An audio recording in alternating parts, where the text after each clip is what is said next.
Teddy Talks. Okay, welcome everyone to Teddy Talks After Hours, where we pause, rewind, and unpack each episode. Yeah, I did that. We love the fun here at Teddy Talks, as you probably know, Mr. Chazz. Yeah, I'm already in love with it. Thank you. This is for grown-ups only. Many of the kids might be out at school now or maybe off to bed, and now we can talk straight up to the parents and educators out there listening. So I'm here with Mr. Chazz, our illustrious guest on Teddy Talks.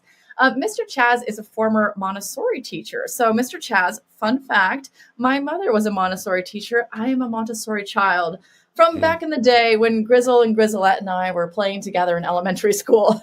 So for those of you who might not know out there, can you explain just a little bit, what is Montessori and how has that really informed the work you do today?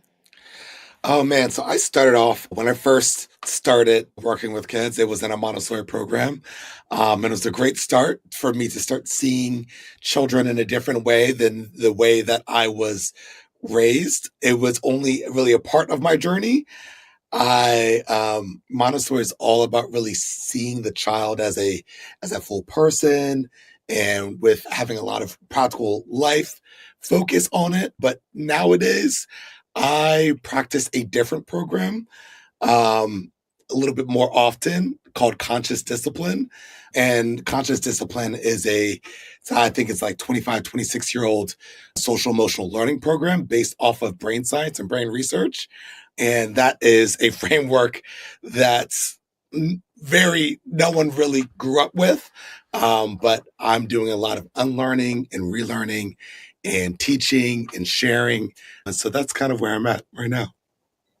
Yeah, I mean, as a former Montessori child, I still like to sit on the floor. My husband's like, "Why are you sitting on the floor?" I'm like, "I want to get a little mat. And I want to sit on my little mat." That's what I remember from my Montessori days. But certainly conscious parenting, conscious discipline has really kind of, I think, hit the mainstream, which is, I think, a very exciting thing because it can be something that feels new to parents, say, of my generation, but also really resonates and makes sense. And to that point, when we recorded this episode, it said that you had 380,000 Instagram followers. I checked this morning. You're up to 410,000 followers. So when this airs, I mean, who knows, right? So can you share first off your Instagram handle and then touch on why you think your work, perhaps in this new space of conscious discipline, is resonating with so many people? So on TikTok, Instagram, Facebook, my name is Mr. Chazz, MRCHAZZ, and I share practical tips for parents and teachers to guide their children in a healthy and effective way. And the thought process was, when I started this, and I really started to share the lessons I learned along my journey and when the pandemic happened. Most of the kids went home and most of the teachers went home and parents were the 24/7 everything for their kids. And I really started to see a lot of the frustrations that parents were having. And I felt that on my journey, I had learned a lot that could be helpful for parents. So I just started to make little TikTok videos that were at this point really just like a minute long. And the idea was that if I could share a little nugget of information that I learned along on my journey in a minute or less and in a way that is enjoyable to consume, that I can make a pretty huge impact on parents and teachers and children in the world. Because I know that all this information that I've learned along my journey has not only helped my practice in terms of guiding children in a healthy, effective way, it's also helped my practice in just being a human navigating a complex world, in complex relationships. And so what I teach is not only helpful for you as a parent or maybe as a teacher or as a nanny, as a caregiver, it's also just helpful for you as a human. And the way that I think about it is that, it's really teaching you how to have inner peace, navigate the world with inner peace, and then also how to share that inner peace with others and share that inner peace with children. And what happens over time as we build our own inner peace and model it and teach it and share it to children, so they're growing up with it. So that's they don't have to unlearn as much as we've had to unlearn, that this will build the foundations to create world peace. And I really, truly believe that. And so that's why I'm here sharing through this podcast on Instagram, TikTok, because I want to spread this message so we get a little closer to that world peace, maybe a little bit faster than what we would have been able to do, maybe 50 years ago when, I couldn't share this information wasn't as accessible as it was when our parents were growing up. Yeah, there may have been books you were talking about it, but it's not as easy. You have to know about it. You have to have a community that supports you. You have to buy the book, as opposed to nowadays, you can get this information from Mr. Chazz in the middle of scrolling through your cute, funny cat videos or whatever you're consuming. Well, I love when you come across my scroll, because not only is your message so impactful and powerful, and one that really resonates with us at Teddy Talks as we talk about learning, unlearning, and relearning together in a relationship and with a playful, fun lens. Folks out there, please go check out Mr. Chazz on all of the things. You will not be disappointed. It's a great message, but also really accessible in terms of it's fun, engaging, and you can imagine yourself doing these techniques without having to take a master class, in reparenting. So go check that out. So, all right, here on Teddy Talks, we love the puns. So we're going to start with the first one, which is pause. We're going to pause and unpack this episode. So in this episode, as you know, it was all about learning from our mistakes. And so our little listener, cut her hair herself, and let's just say she learned something. And my children have both dabbled in the hair cutting arts as youth. And so we can all really relate to this. Can you just tell me, though, why is this topic of making and learning from mistakes so important to you personally? Oh, man.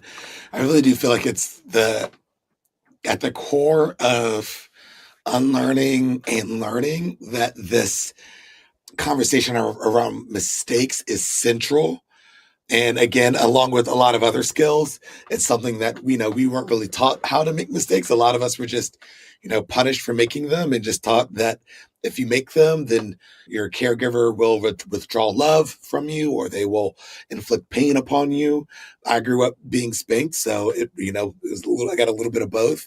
And that teaches us, it conditions us to learn that mistakes are not okay to make. And this, when we go real deep into like the psychology and the brain science behind it, like you think about how much children depend on us for their very survival, and their survival depends on our connection with them, right? They need connection from us.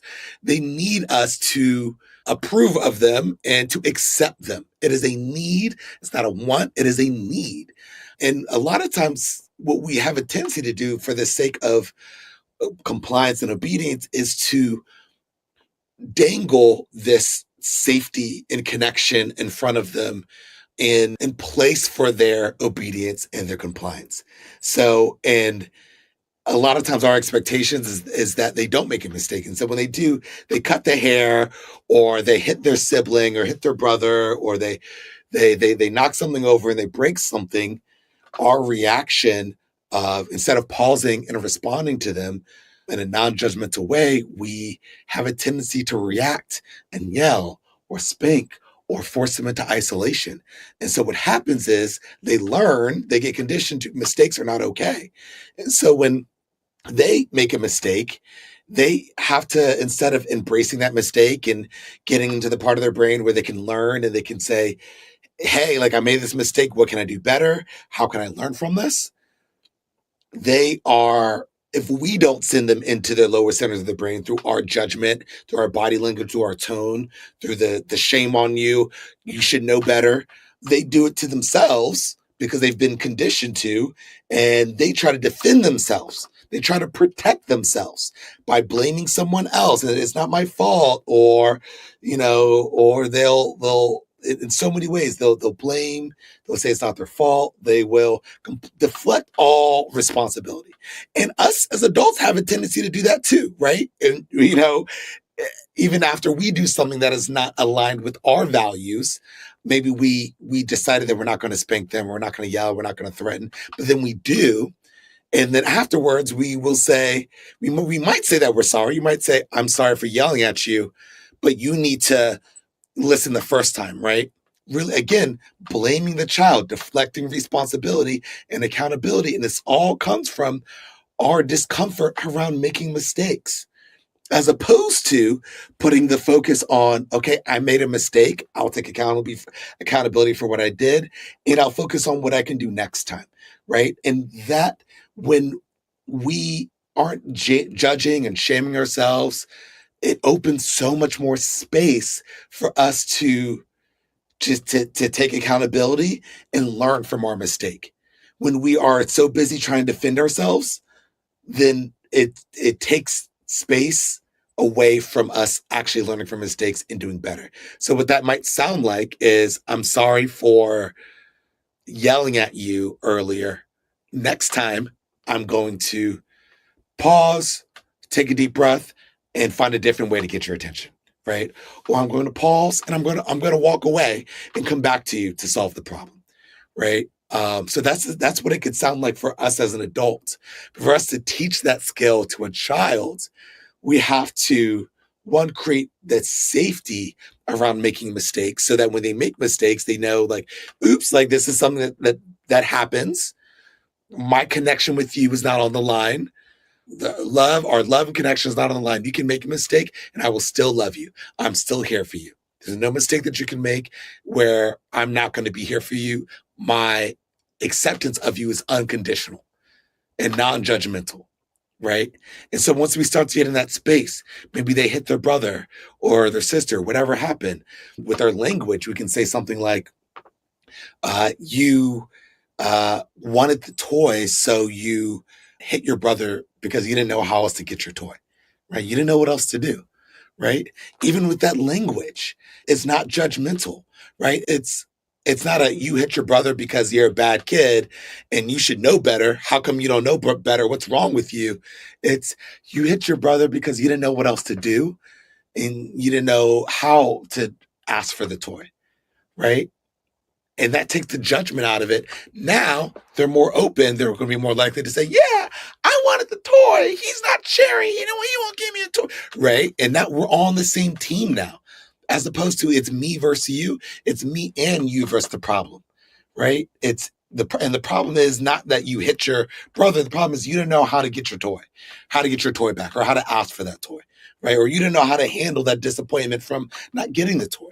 Right. Whatever it is. And so once you do that, oh yeah, I wanted the toy, he won't give me a turn. Then that's where it's an opportunity to teach a skill. But now they're open. Now we're on the same team, right? They're not, yeah, he won't give me a turn. There's a little bit of blame there, but then we teach, right?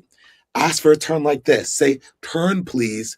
In the podcast, you're not going to be able to hear me, but to teach them to ask for a turn, they have a tendency to kind of go toward aggression and to just kind of grab and snatch. In conscious discipline, we teach them to turn their head over, their palm in the air, to ask for the turn, to say, turn, please. And that's assertive communication, which is a skill of how you kind of get what you want. That's not the skill that a lot of us use as adults and children use too, which is aggression or maybe passivity or passive aggression, right? None of these things help us move towards our goal, but assertiveness does. Say, turn, please. You wanted it. And here's like the little mini script for that, right? You wanted a turn. Say, turn, please. Right? So I don't know if that answered your question. I kind of went off in a tangent there, but I think that answered your question. And I think that sums up the episode. I wish I was taking notes because there were so many pearls of wisdom in there. But the one that stuck out for me, Mr. Chazz, is, it's no longer me versus you. It's me and you versus the problem. And I think that is just absolutely genius. And you're right. This episode is not just for little ones who are trying to learn how to navigate the world of the big feelings that come when you make a mistake. And instead of hiding them or blaming, is to really deal with them together. And in this episode, if we're going to rewind it here, it's natural for adults to make mistakes too. And I love this concept of modeling our mistakes out loud for our kids. And so Grizzlette, and everyone out there learned that, these mistakes are learning moments, and parents are no exception. So, if you think, the other thing that I wanted to highlight that you said that I think was really important is that not every generation of parents out there received this message. In fact, they Mm-hmm. received the opposite message. So knowing that context, that's why we do Teddy Talks, right? Is we take the neuroscience of learning and parenting and education, and we figure out ways to talk about difficult things because we often don't have the language to talk it. We love the scripts. And that's why people, I think, are really resonating with your Instagram is because, and your TikTok is because it does give you the language. So let's rewind a little to when you were little. Okay. What advice do you wish your younger self knew about making mistakes? You can time travel to whatever age it is and give your little you a message. What would you say? Your mistakes are just your superpowers that you're still learning to use. That your mistakes are your superpowers you're just learning to use. And we can give that message to our own children now, the children we care about in the classroom, the children we have now, and the little one inside of us, everyone out there listening. Yeah. Let's, Because I grew up, I still have ADHD. And one of the things that I struggled with a lot, and my teachers and parents struggled with me, is that I'm a talker. I like to talk a lot. I was always talking in class. I talked back to my parents against what they would have preferred. And now look at me. I talk for a living. I'm helping people all over the world and helping to change lives through talking. The thing that I struggled to use in a helpful way when I was younger. it really is your superpower. I love that. So let's unpack this episode just a little further for the adults out there. So at Teddy Talks, our tagline is big ideas for little ears, but we have a lot of adult listeners out there too who are co-listening. What is one thing you want the big ears listeners to know about how to talk to kids about mistake? Sort of some parting wisdom. Ooh. So this comes from, it's another kind of conscious discipline phrase I'm going to throw at you. You talk becomes I talk. Now, what does that mean? When we say things like, you're so bad, what's wrong with you? How could you do this? That becomes their inner voice, their self-talk later in life. That becomes, I'm so bad, I've always been this way. What's wrong with me? How could I do this? Right? And so just think about the things that you say to them are going to be the things that they say to themselves. And another kind of in the same sphere as this is that you have to learn to give yourself genuine empathy so that you can give children genuine empathy. It's going to be very hard to really genuinely feel and tell your child when they're making mistakes, they're making oops, and you are saying, you're saying, oh, it's okay to make mistakes. It's going to be really hard to genuinely be there for them, for their mistakes, if you can't be there for yourself in your own mistakes. If you're not telling yourself that, I'm trying my best, the skills, knowledge, and resources I have access to in this moment. I'm not a bad mom. I'm not a bad dad. I'm just having a hard time right now. And maybe there's just something that I need that I'm missing. Maybe there's an opportunity for me to learn a different skill here. Maybe this is